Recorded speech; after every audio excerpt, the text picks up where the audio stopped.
The name of our story is Umbrella's Shadow. Written and voiced by Hafiz name Ahmed Sahel. I will never forget when Abuji took me by the hand to school. I had 3 sisters and was the eldest. Even though I was wiser now, 12 years of my age had passed, Abuji would still take my hand, drop me off from school and come to take me back. Abuji loved me so much that he could not live without me even for a moment. He kept me in front of his eyes all the time. It was raining heavily that day. The clouds covered the entire sky. The clouds were probably in the mood to rain, so it was raining freely. I was standing outside the school waiting for Abuji. Even under normal circumstances, I was not allowed to come and go alone. Abuji I ordered me to stand at the school gate and wait for him until he came, but in such situations when the clouds were thundering fast. When it was raining, I couldn't go alone. There was water everywhere and the road was full of water, but I was sure that Abuji would come pick me up no matter the situation. I had seen coming from a distance my body was wet with rainwater and Abuji had an umbrella in his hand. They shaded the umbrella over my head. Abuji asked me, "Is the letter okay?" "Yes, Abuji, I am fine," I replied.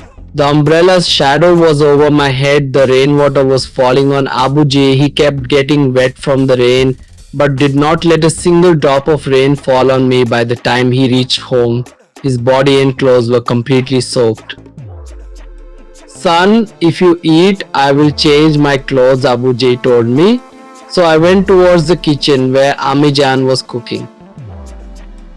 When mom saw me, she hugged me.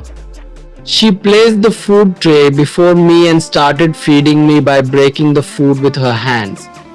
Abuji went to the office after eating. It can be taken from school. Look at the 22 springs of life. I didn't know that the 3 sisters got married and went to their homes. Now I was alone. After completing my education, I got a job in an office. I was offered a good salary, so Abuji got me into a relationship with a friend's daughter and thus I got married. Letter. Now it's all yours. You have to drive this house. I'm old now. I don't have enough strength to carry any burden. Your mother has also worked hard on you now in us. Courage is no more. Now is our only support. One day Abuji was telling me. I listened to them attentively and assured them that I would not leave them anywhere. I would take care of them. Abuji was overjoyed and offered many prayers. Initially, I cared for both Abuji and Ami Jan, but slowly my attention got diverted from them. They never realized this, nor did they criticize my attitude. I had forgotten what happened to Abuji. Time was passing. It was a freezing day. People couldn't go out and the sun had not come out for many days, so heavy rains from above had made the weather even colder. It was difficult to walk. Because of the severe cold, I was shivering from the cold as if the angel of death would come. I was waiting for someone to help me, but the streets and alleys were deserted and no one was passing by. My body went cold. An unknown fear went through my body and I closed my eyes before my body turned to ice. I felt a shadow over me. The raindrops stopped falling. A warm blanket was placed on my body and the cold subsided instantly. I opened my eyes and the umbrella's shadow was on my head and Abuji's warm blanket was on my body. Abuji up barely came out of my mouth. "Yes, son."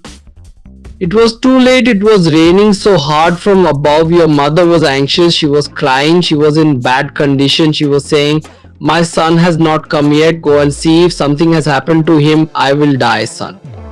I was in the same situation, not sleeping, so I came to find you." Abuji was speaking while shivering. His body was made of ice and shivering with cold. My eyes widened and I was looking at them in amazement. "Come on, son," Abuji said to me and moved forward. Tears were coming out of my eyes. I was watered with shame along with the rainwater. Abuji was moving forward and the umbrella's shadow was still on my head. My eyes were lowered in shame and I had fallen in my own eyes.